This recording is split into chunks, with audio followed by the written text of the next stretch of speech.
साल था 1071। अनातोलिया की सरजमीन पर एक ऐसी रात छा रही थी जिसके बाद तारीख का धारा हमेशा के लिए बदलने वाला था।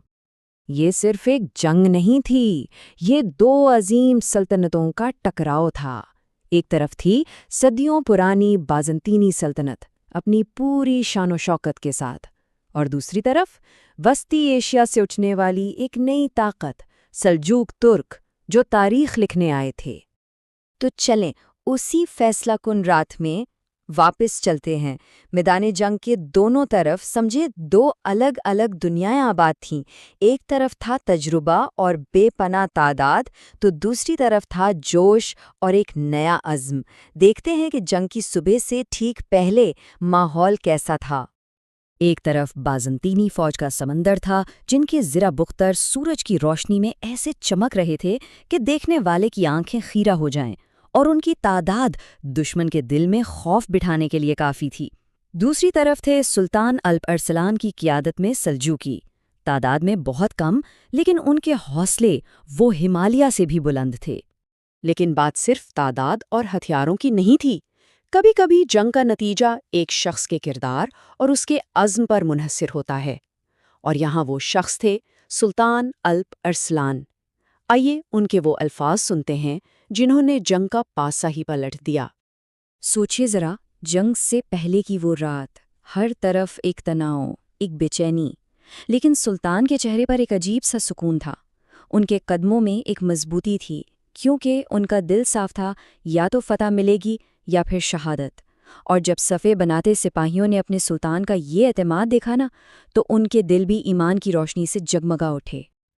और ये सिर्फ अल्फाज नहीं थे, ये एक ऐसी गूंज थी जो हर सिपाही के दिल में उतर गई।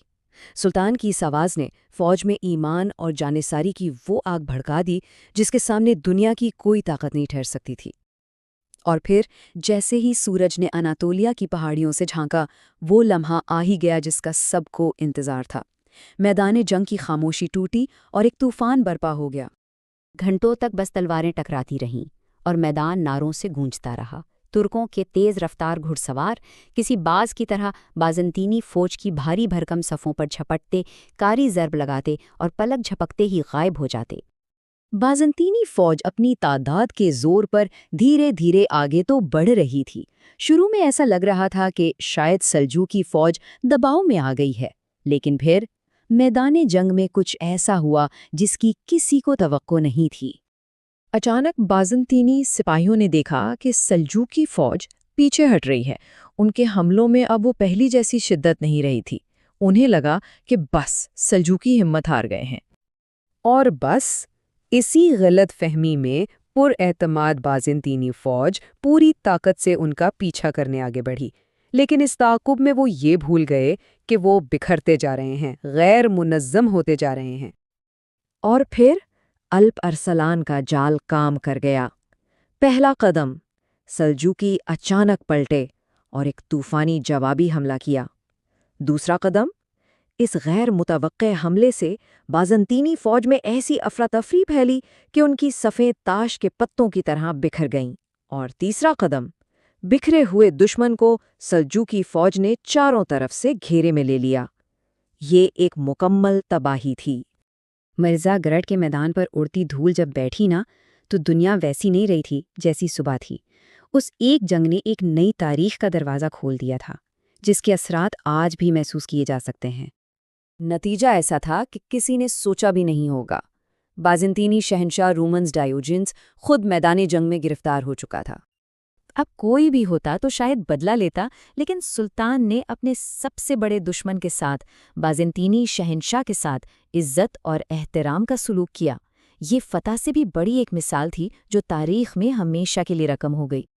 और मलाज़-ए-गिरत की जंग का सबसे बड़ा, सबसे दूररस नतीजा ये निकला कि अनातोलिया के दरवाजे तुर्कों के लिए हमेशा के लिए खुल गए।